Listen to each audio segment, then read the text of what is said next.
Welcome back, warriors, to the epic conclusion of our journey. If you haven't seen parts 1 and 2 of this incredible saga, make sure to click the first link in the description and watch them now. Trust me, you don't want to miss the build-up to this jaw-dropping finale. In this final chapter, the stakes are higher than ever, and every character faces the ultimate test of strength, loyalty, and sacrifice. Let's dive straight in. Santa tells Yujiya that we should try to fix the Ganji, to which Yujiya replies that it is too late. Sit quietly here and watch the spectacle. As soon as these people die, we will be 92.11 from here. Sadri and Gabe Maru, on the other hand, plan to slit Rokurota's throat in order to defeat him. Gabe Maru says you try to drop it by attacking the legs, after which I will give it the finishing blow. But even if Sadri attacks, there is not even a small cross on his legs. Roku tries to attack Rota, but Gabe Maru escapes from his head, after which Gabe Maru sprains his legs. Seeing this level of strength, Gabe begins to sweat. Sadri says that due to the movement, the gap between its bones is decreasing, so it is impossible to drop it down.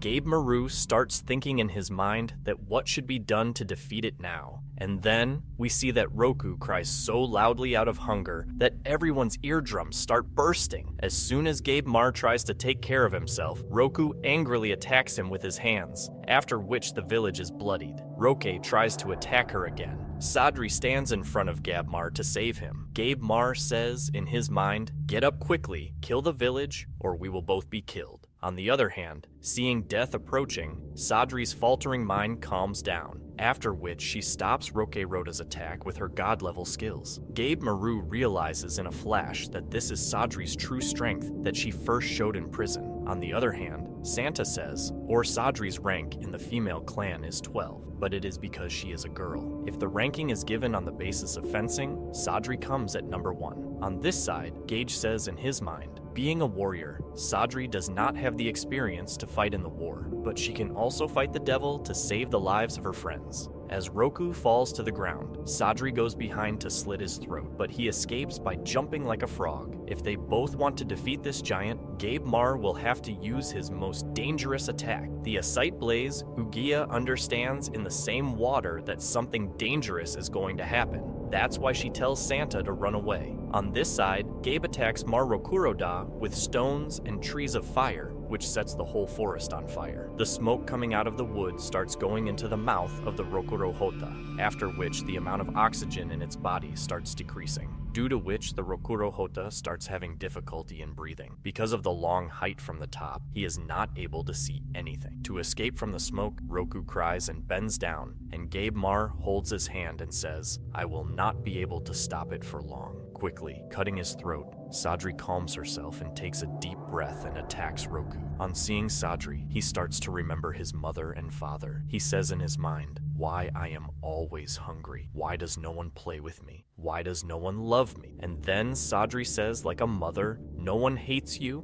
All that you used to do has been killed, and now you also sleep a deep sleep. I pray that your soul gets peace." This is the end of Rokuroda. The fire in the forest had become so intense that now their stay here was not out of danger. On this island, where Sadri cannot even mourn the death of her friends, it is very important for her to be mentally strong. Not only for her team, but also for herself. After the forest fire, the normal animals run away from her, but all the monsters of this island are drawn towards the fire, which was a very strange thing. Gabe Mar says, "We do one thing, we go in the direction from which the monsters are coming. Do we know if we get some clue to get the nectar?" After escaping for a while, they see Yujiya and Santa, who were surprised to see something. Santa says that if this place is really Shinshanki, then there must be concrete monks living in that village. Then the scene changes. On Ajachobi and Toba, who were killing the monsters and drinking their blood, Ajachobi asks, "You mentioned some monk after all. These are the people who say Ma." According to Shinjin philosophy, a monk is a person who has modern powers. It was believed that the monks lived in Shinshanki-ho, not the monster Ajacho. Also says that if this is the case, then I will kill the monks and drink their blood. but only then Ajachobi realizes someone is there. On passing by, it is revealed that there are two strange people on the tree, whose eyes fall on Ma and Ajachobi. The yellow-haired woman asks, "What are you doing here?" Ajachobi says that when she hears who you are finally asking, this woman turns into a man and says that now you have to be killed. After that, the scene shifts. The one who says on Gabe Maru whether the monks live in this village, or the monster question is whether he is our friend or our enemy. On the other hand, a little girl is hiding behind a tree and listening to the words of the village Maru. But then Gabe Maru sees him and starts chasing him. As soon as Gabe Maru takes his hoodie down, a tree monster tries to kill him. Gabe Mar says that it is necessary to catch this girl. Maybe she knows something about the island. Gabe Mar kicks the monster and starts chasing the girl back. Sadri also begins to run after Gabe Mar, meaning that it is now Yujiya and Sada's job to defeat the monster. Yujiya takes off Sana's glasses, drinks a medicine, and says, "I will have to use one of my ninja techniques now, and I do not want you to see her on the other side. This child is running away from here very fast." Seeing which, Gabe Maru says, "Maybe you know this place very well. Now you will have to talk to you." But as soon as Gabe Maru tries to catch her, the child turns her around and throws her to the ground. Seeing this, Gabe Maru's senses are blown away how a small child can hit her. Sadri tells the child that we do not want to hurt you. Please stop. After which she suddenly stops and tries to hit a dangerous punch. But Gabe Maru stops her in the middle. The force of that punch was so dangerous. Gabe Maru also fainted, but to return to his wife, he would have to complete this mission at any cost. Gabe Maru ties the baby girl using the branches of the tree and says, "I'm just looking for that elixir. If you get too upset, I'll kill you." Hearing Gabe's threat, the girl starts crying very loudly, after which Sadri tries to silence her by bringing her down. On the other hand, Yujiya and Santa also defeat the tree monster. Gabe Mar wanted to ask the child about the nectar, but she does not stop crying, after which the tree monster says, "Please give it to me. I will take you to the village. I will also tell you about the nectar." Yujiya says, "Why should we listen to you? Do you know if it is a trick of yours? It is better that we ask the girl." But as soon as the monster says that there is also a bathing arrangement in the village, Yujiya immediately agrees to walk without wasting time. Sadri was still suspicious of Munster, but the villagers said, "I just mean Amrit. If he tries to have fun, I will kill them." After a while, they finally reach the village, which is even more deserted than the graveyard. Munster says that thousands of years ago, this place was not at all like that, after which he takes them home. Seeing the decoration, many questions start coming in Gabe Maru's mind, but Yujiya stops him and says that we should rest first, after which she goes straight to the bath. Sadri was keeping an eye on Yujiya, but seeing the hot water, she also takes a direct dip. On the other hand, the monster brings food and drinks to those people. Seeing which Santa's mouth begins to drip, Gabe Mar explains a little control. "Do you know what the plan of this monster is to destroy us?" But Santa no longer controls Gaon, asks Maru Munster directly to tell me all about the island and Amrit, and also what is your relationship with this child. After bathing, the girls sit down to eat, after which the monster says that you do not know the humans, but we call this island Kotaku, a place where God lives. Gabe asks if the elixir is real, to which Munster replies, "Yes, it is real," and we say no. Gabe asks Maru where he is at the moment, to which Munster replies, "The island is divided into 3 parts. Hearing the outer noise called Ishu, the area of the village called Gojo, and the innermost Horai, where the nectar is hidden, Gao Mar gets a hope to complete the mission." He asks Munster, "Have you seen Amrit with your own eyes? How do I know you're telling the truth?" Munster says you'll understand yourself when you meet them. On the other side of this island, God Tens, Aja Cho, also cuts tens from the middle, but despite this, he manages to convince himself. Monster tells you that you have only fought Shoshanen so far, but the power of tension is next level. No one can stand in front of them. I am telling you all these things because this is going to be your last wish. Not a single person who steps on this island is able to return alive, and only then, we see Tenses killed, Aja Jobi, and then Mako in the jokes. Cobb Maru takes out the sword and asks, "What does it mean that no one can return alive after all? What do you want to say?" Monster says, "Neither you are my enemy nor my friend. I am only telling you the truth. Tens kill anyone who steps on this island. Our God punishes the criminals, but there is no need to panic. Those who get punished do not die a simple death, but turn into a very beautiful flower. As soon as the two of them fall down, the branches of the tree begin to grab Ajachobi, soon after which her eyes open. On this side, the monster breaks his hand and takes him back to the region to prove that he has also been blessed by God, and he says, "My name is Hoko, and this girl's name is E. We have been living on this island for 1,000 years, whether you believe it or not, but this place is Shinshanki. It is not easy to get out of this island where the fate of humans is in the hands of our god Tenshin." Gabe then goes to the bathroom to clean his wounds, but Sadri keeps an eye on him. Sadri asks while walking if we should believe their words. I don't think they were lying, except for one thing. Tenshin Gabe Maru says, Santa's, according Tenshin, is the most powerful monk who is currently protecting the elixir in Horai. There are many riddles that we have not yet solved, but the biggest question is whether Tens will let us get that elixir. Well, the answer is that we will know only after going to Horai. As soon as they enter the bathroom, they see that the map is already preparing to bathe, but Gabe Mar shamelessly begins to take off his clothes, saying that in our village, whether a boy or a girl, everyone takes a bath together. Anyway, we do not have time to worry about all these things. Sadri sees that there is a deep wound in May's body, and her hair is also very bad, after which she herself helps the child to sleep, and it seems that she is very good at this work. Gabe Maru says in his mind how much more careless people are. We are in a dangerous area and they have no worries. But then he remembers his wife who was saying, while bringing that, it is also important to take rest. Otherwise, you will faint before fighting the war. Think that you are a general of the army and I am a strategist. And it is the strategist's advice that you take rest after wearing clothes. Gabe Maru says, if I am a general, can I give an order? I want you to stop hiding your wounds with your hair because you always look beautiful in my eyes. Hearing Gabe's words, tears of joy come to his wife's eyes. Then the scene changes, in the present time, where Gabe Mar tells the child that you don't need to hide your wound. I know a girl who has a huge wound, but I have never seen anyone more beautiful than her in my life. On the way back, Sadri felt that Gabe Maru had changed, but in fact, he had become more focused to complete his mission. He was actually a poor boy born in a hut. Every human being called him a stinking drain worm. He could do anything to fill his stomach except kill Tenj people. He was the master of his own will when he fell asleep and when he fought with the people, and only then he meets an executive named Zion who was stopping him from beating him, after which we go back to the present timeline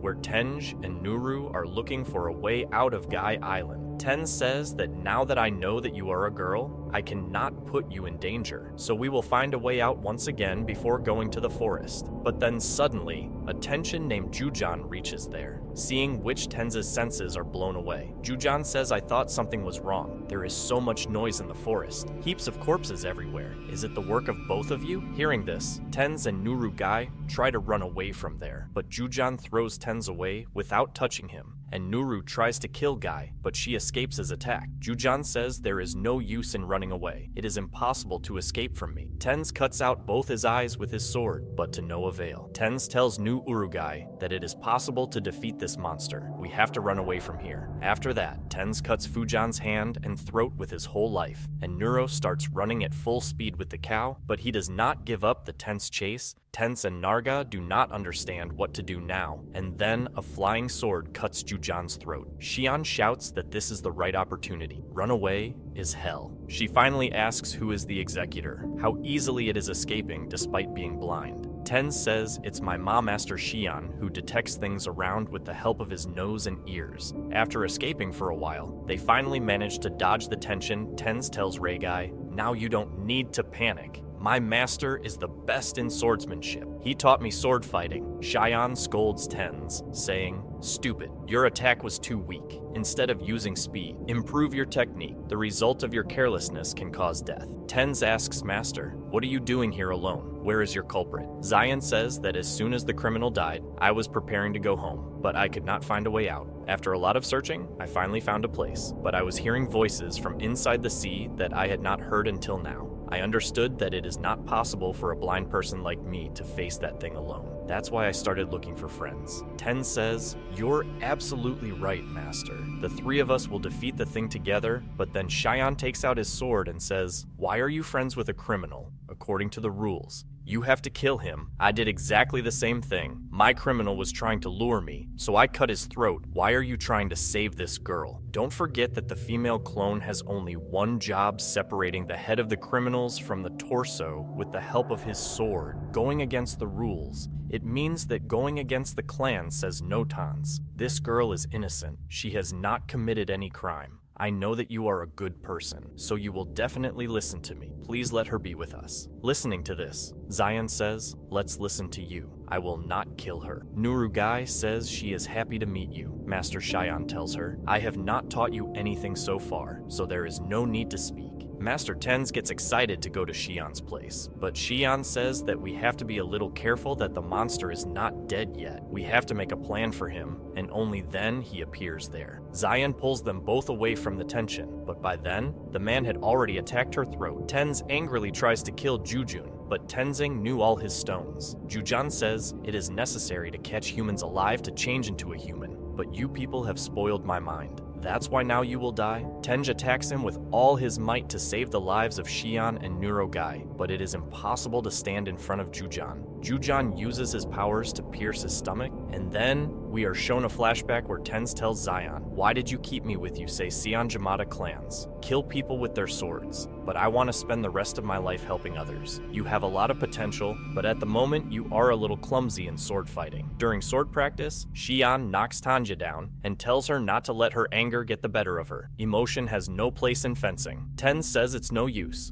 I don't want to be a samurai anyway. Xi'an says, I'm not teaching you all this to be a samurai. If you have to save the lives of your close ones someday, this swordsmanship will give you a lot of work. Look at that small tree. At present, its branches are weak, and flowers are yet to grow on it. But after a few months, it will become big and strong. You are just like that tree, small and weak at the moment. But the day will come when you will know your true strength. But Tens knows his reality. He is a poor man born in a slum belt who has no talent, no potential. He drops his sword and says, I'm giving up sword fighting. I don't want to be a Samura, and I don't want to do so much strict training. I want to live my old life, leave me alone. Zion says you can go, but on one condition, you have to attack me anywhere, anytime, just once. If you do it, I will never bother you. But Tens leaves Jan's house at night and is about to leave, but then he meets Eisen, who asks where you are going at the moment. Zion told me about the bet. Did you manage to attack him? Says Tens. I don't have time for all this nonsense, leave me alone, says Eisen. Before leaving, take a short walk with me. I want to show you something. And after saying this, both of them go to a graveyard, where Eisen Tanga is introduced to Zion's junior, whose name was Tenshin, and he was also lazy and stubborn like Tenj. At that time, Xi'an was not so good at teaching, and he used to spend all the time improving his swordsmanship, so Tenj also left the academy like Tenj. Things remained quiet for a few days, and then, suddenly, one day, Cheyenne got the order to kill a criminal, but he was trembling by raising his sword on him, because the criminal was none other than Cheyenne's junior Tensei. After leaving the academy, he could not feed himself, so he became a criminal. Zion was helpless because she was the executor of the female clan. He heard Nasi's last words before slitting his throat. From that day on, Zion decided that he would help people and teach them sword fighting. Eisen explains to Tens that if you choose to become a criminal, you will one day be killed. Zion is trying to help you. After listening to him appreciate his decision, Tens realizes his mistake and is ready to fight Xi'an the next day. Tens says in his mind that I have not done any work diligently till date, but this one will definitely do it. And by saying this, he tries to attack Zion. Even after repeated failures, Tens does not give up, because for him,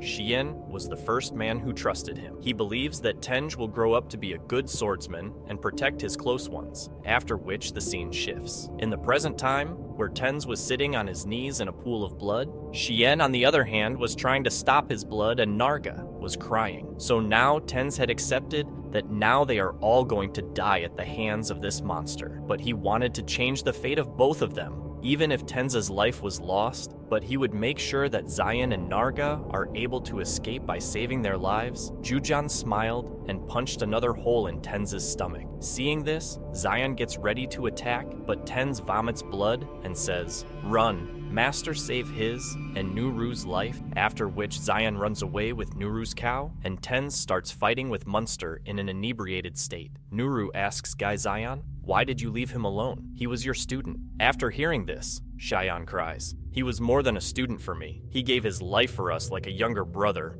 I will not sacrifice him. We cannot defeat that monster at this time, but I swear on my brother I'll kill that monster. What an intense and emotional ride this has been. From Gabe Maru's relentless pursuit of the elixir to Tenza's ultimate act of bravery, this story has shown us the true meaning of courage and friendship. If you enjoyed this epic finale, don't forget to like, subscribe, and hit the notification bell so you won't miss out on more incredible stories like this one. And if you missed parts 1 and 2, you can still catch up. Click the first link in the description to start from the beginning. Thanks for watching, and we'll see you in the next adventure.